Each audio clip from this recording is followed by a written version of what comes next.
Paite program hun se ngai nai na nei ding.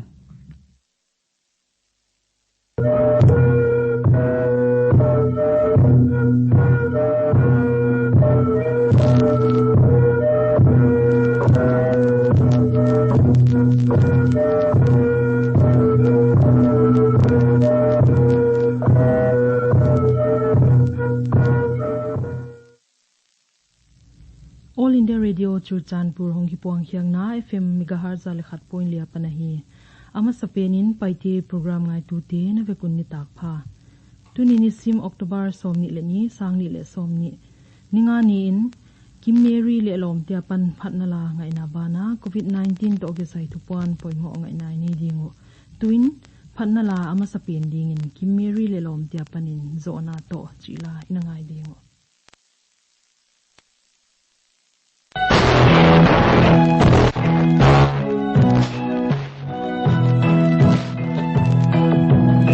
Ay ko bela iswal balahong liana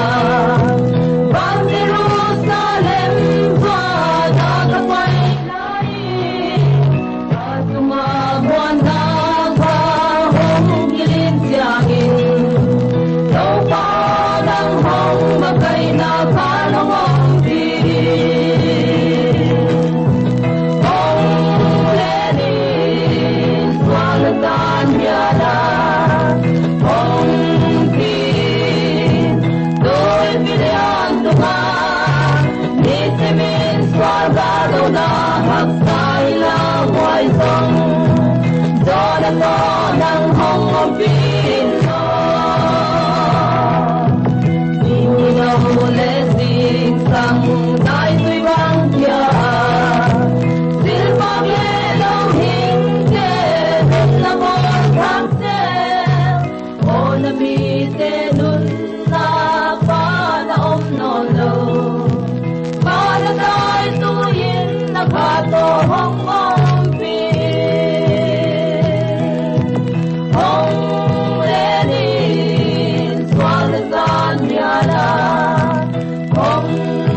Swalgado na haksay laway song Donato ng hongong pino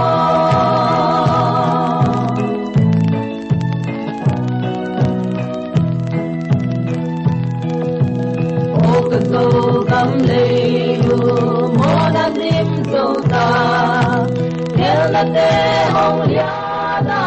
Nisimin hong tuang Ay tunok sa nasong akibual taong Daw pa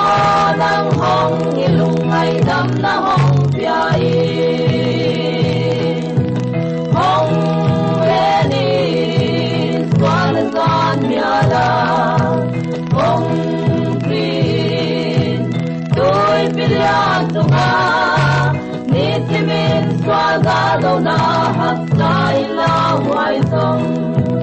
Donato ng hongong pino Hong lenin swalasan yala Hong pin Do'y pilyan tunga Nitimin swagado na haksay laway song Donato ng hongong pino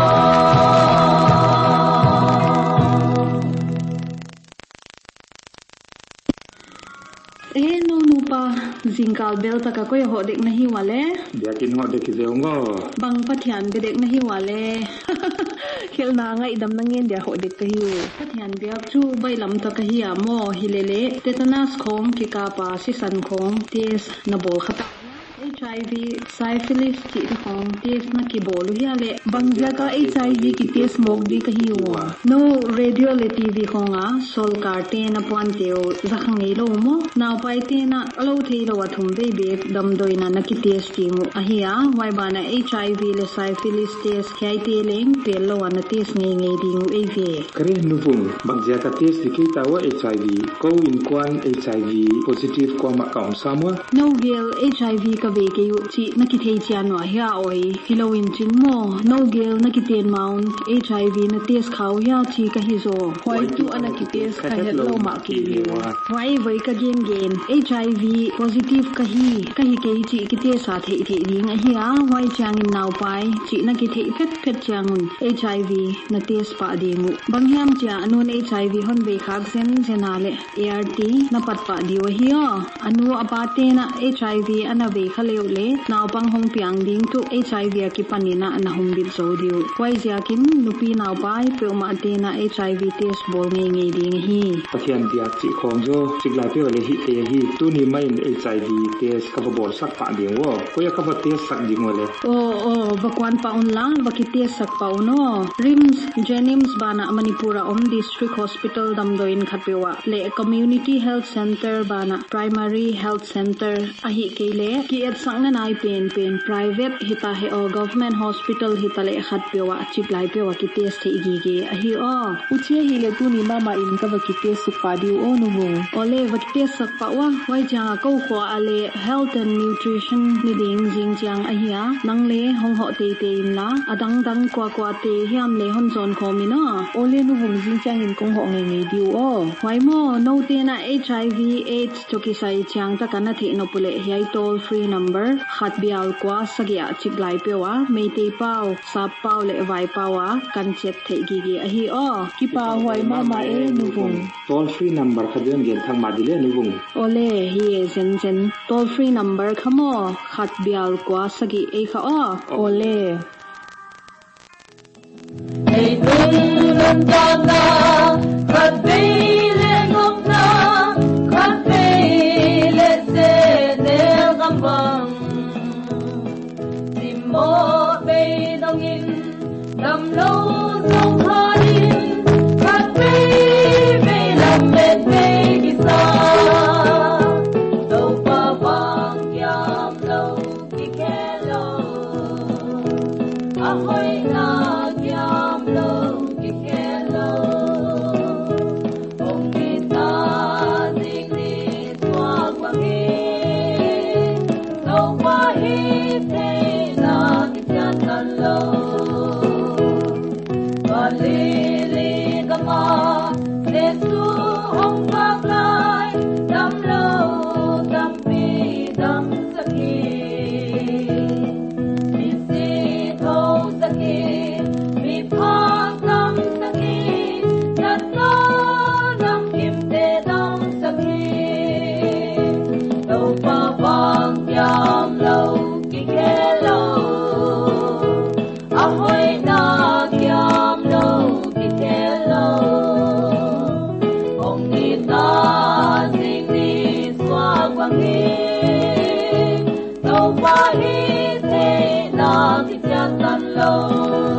Hello. Mi pite kya nga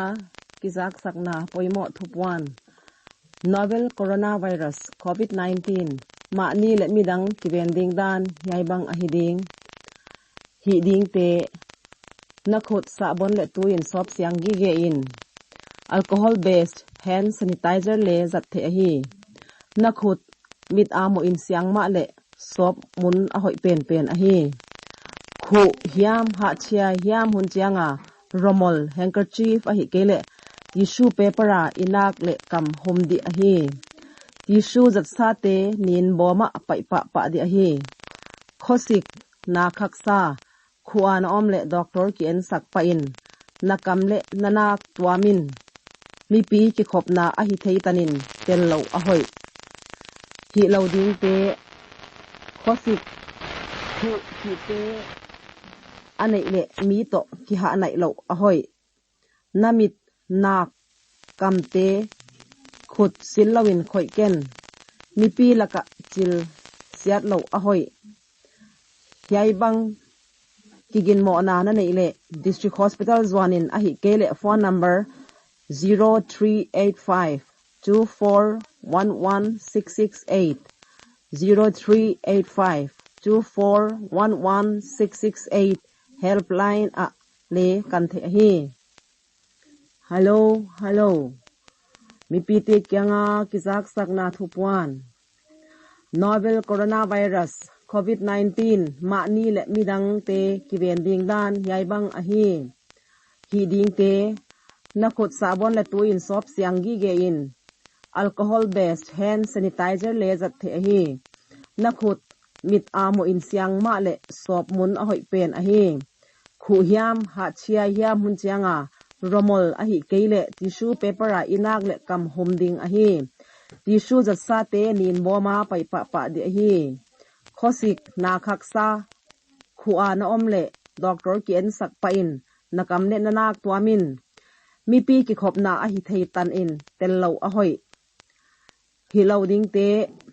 khosik khu chi ten anei le mi to ki ha nai lo a hoi namit nak kam te khut sil lawin khoi ken mi pi laka chil siat lo ding a hi yai bang kigin mo na na nei le district hospital zwanin a hi ke le phone number 0385 2411668 0385 2411668 helpline a le kan the a hi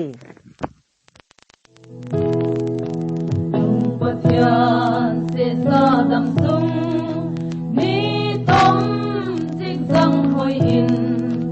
tui bang kya ma be zo mai tum na in ingen dingu o tang ton hin man tha lam sang adam sung sa na di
Banah ki Mary le lom tia panin halo mi ka hi zong chila ina ngai ding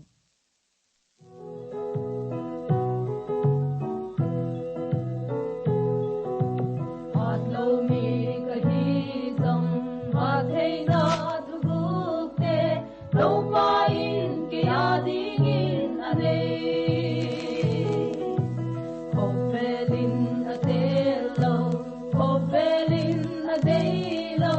lo pa in ama ding in a te o alam dang ge o athu pi e na ina o na happy na mi mor ke na mon song o na te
tuin honom lai tinga kim Mary le lom te apan ma in hong phating chila in ngai dingo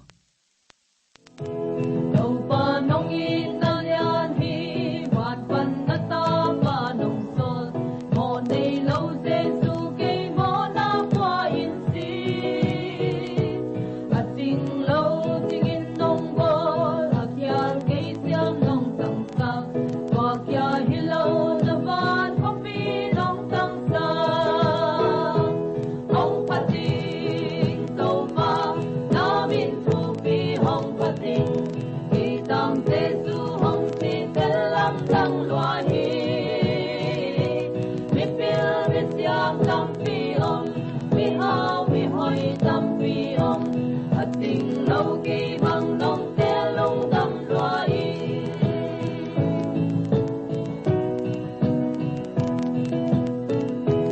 lam et pe ya ko om min lam et na thak nong bona suan ding nei lo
All India Radio Churchanpur Jingchang Jingkal Hunsia Espaugin Muan Apan Latwa Lengai na Banah COVID-19 to kisai tupuan poimo ngai nam ding hi tuni tak dagu kagin to hitonin hono be non ta munchi a paite program ngai tu te omnom le mangpha